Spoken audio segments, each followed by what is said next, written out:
जन हितेशी, टीआरपी नहीं भरोसा आपका।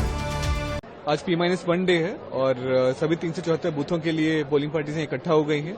अभी सामग्री और ईवीएम प्राप्त करके सेक्टर ऑफिसर्स के साथ सिक्योरली जीपीएस टैग वाहनों में अपने अपने मतदान केंद्रों पर जा रहे हैं, जहां रात्रि में वहीं पर स्टे करेंगे लोग। सुबह 5:30 बजे मॉक पोल के बाद मतदान चालू हो जाएगा। रिजर्व ईवीएम हम लोग के पास से इन केस कोई दिक्कत होती है।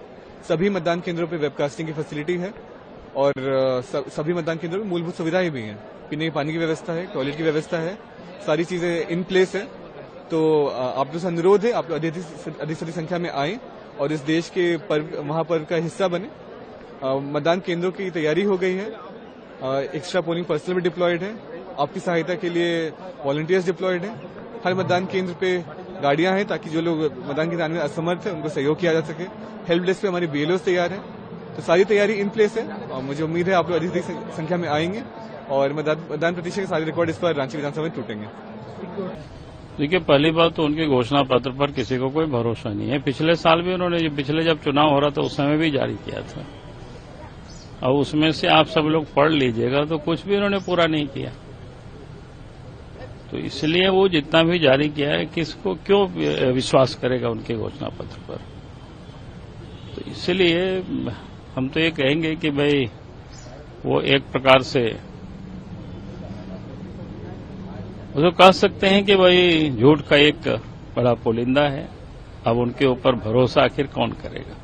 सर, कल्पना सोरेन जो कि एमएलए भी हैं, उन्होंने एलिगेशन लगाए हैं कि उनके हेलीकॉप्टर को क्लियरेंस नहीं दिया गया दूसरी जगह पर सभा करने के लिए। अब क्लियरेंस नहीं दिया गया तो हमें कि बहुत समय हम लोगों को भी नहीं मिलता है। कुछ अगर प्रॉब्लम रहता है तो कहीं प्रैक्टिस चलता है।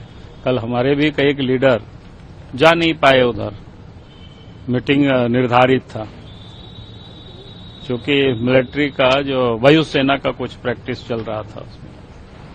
तो इसलिए वो कहना कि हमारे भी घाटशिला, बारागोड़ा वगैरह में कार्यक्रम पड़ा हुआ था कई एक नेता का, मिथुन चक्रवर्ती का बारागोड़ा था, वो जा नहीं पाए।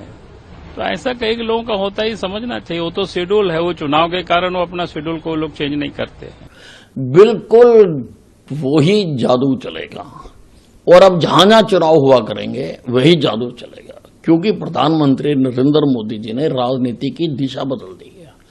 पहले जिस प्रकार से राजनीति झूठे वादे करके, झूठी घोषणाएं करके की जाती थी, उसको बदलकर अब विकास की राजनीति शुरू की है। प्रधानमंत्री नरेंद्र मोदी जी देश को विकसित भारत की ओर लेके जाना चाहते हैं और विकसित भारत में जाने के लिए प्रदेशों का सहयोग भी आवश्यक है और लोग नरेंद्र मोदी जी के विकसित भारत के साथ चलना चाहते हैं। वो चाहते हैं कि हमारे प्रदेश भी उसी गति से मोदी जी के साथ कदम से कदम मिलाकर आगे बढ़े और हमारे प्रदेशों में भी विकास हो, हम भी विकसित भारत का हिस्सा बन सकें। आप मुझे बताइए, कोई और प्रधानमंत्री आज तक क्यों नहीं सोच सका विकसित भारत की बात? जवाहरलाल नेहरू ने कभी नहीं सोचा, इंदिरा गांधी ने कभी नहीं सोचा, राजीव गांधी ने कभी नहीं बोला, मनमोहन सिंह ने कभी नहीं बोला।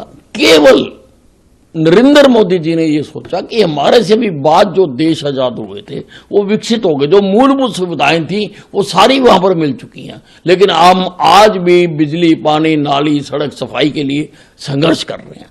इसलिए हिंदुस्तान को विकसित भारत बनाने का टारगेट तय किया मोदी जी ने और ये सीमा तक पहुंचने के लिए जो राज्य हैं वो भी चाहते हैं कि हम भी उस श्रेणी में आए, हम भी उसी श्रेणी से आगे बढ़े। इसलिए अब जहां भी चुनाव होंगे लोग भारतीय जनता पार्टी को वोट देंगे। ये वीडियो अगर आपको पसंद आई हो तो वीडियो को लाइक और शेयर जरूर करें। हमारे चैनल को सब्सक्राइब और फॉलो करना ना भूलें। आप देखते रहिए जनहितैषी नेशनल, ताकि देश और दुनिया की हर खबर से रह सके बाखबर।